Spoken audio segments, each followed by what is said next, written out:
Good morning, students. This is Rahul Garg. Hope you are doing your homework on time.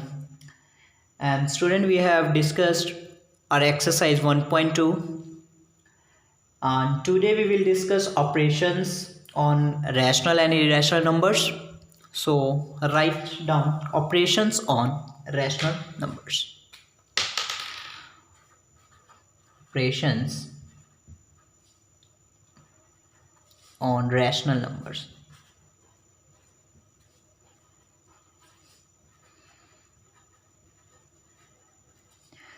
So our first operation is means if we sum or difference of a rational number and an irrational number, then it will always irrational number. Means the sum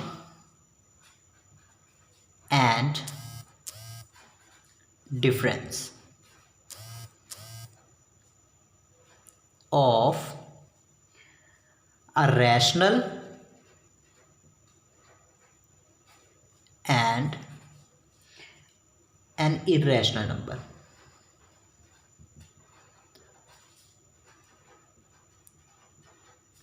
is always irrational. How? If I'm taking example, let the rational number is 3 and I'm adding an irrational number, say root 2. Then this is an irrational number. Second example, if I'm taking an irrational number 4 and subtracting an irrational number, say root 2, then this will be an irrational number always. Now our second property is the product or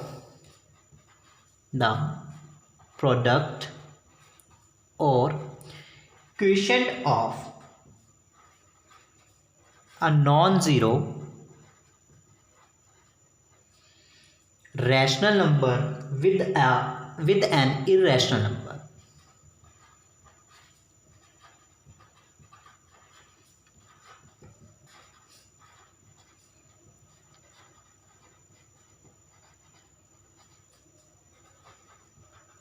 is an irrational number.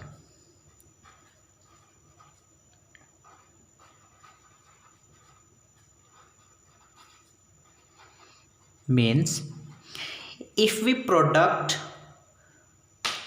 multiply two numbers, one of them is rational and other one is irrational number, then their product will always be irrational number. How?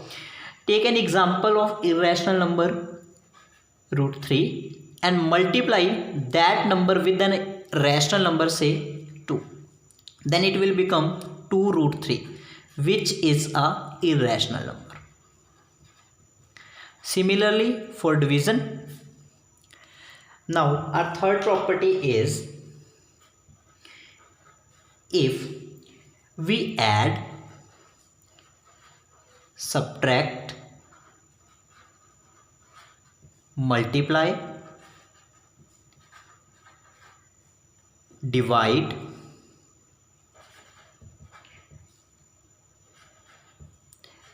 and square root of two rational or irrational of two irrational number,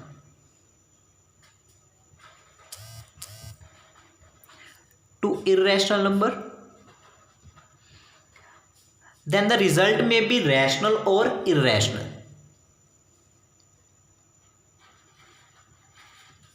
May be rational or irrational.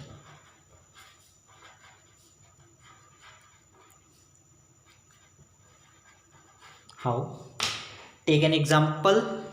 Let two rational numbers, irrational number, say root 3 and root 2. If we multiply them, we will get root 6, which is an irrational number. On the other hand side, if I taking root 3 and 3 root 3.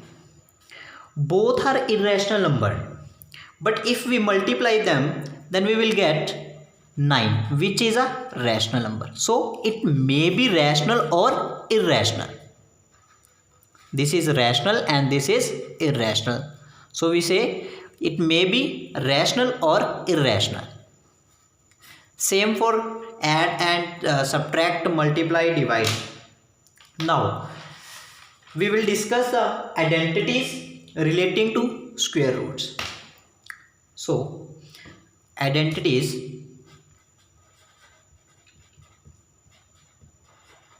related to square roots.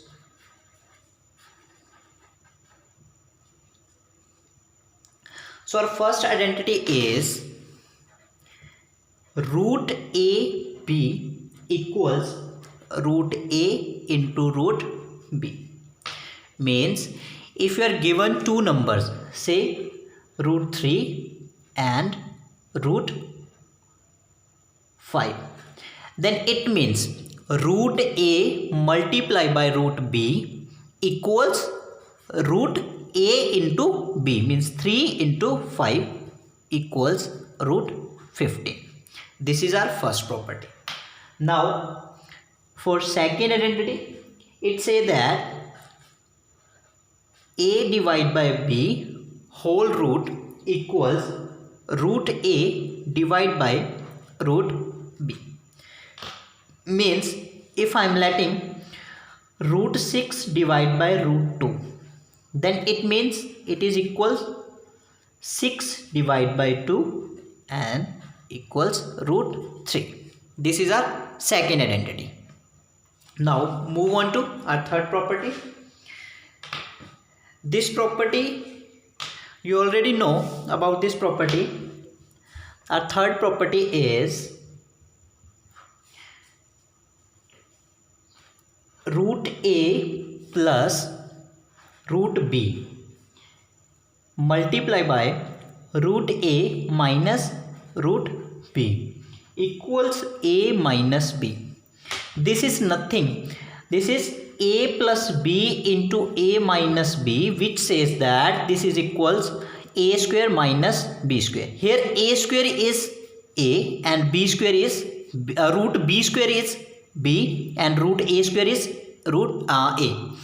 Now our fourth property is A plus root B into A minus root B. Here again A plus B into A minus B equals A square, means A square minus root B square equals B.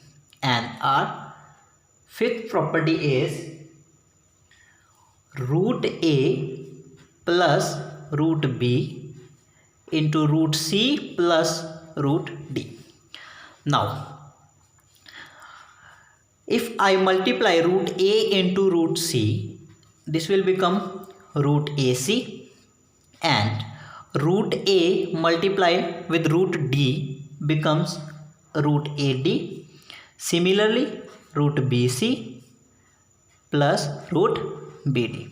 This is our fifth property. Now our last property is root A plus root B square equals A plus B plus 2 root A B. Again this is A plus B whole square, which says that A square plus B square plus 2AB. Comparing this, A square means root A square equals A, root B square means B, and again there is 2 root AB. And there may be, if there will be minus, then it will become minus here and this will become positive. Now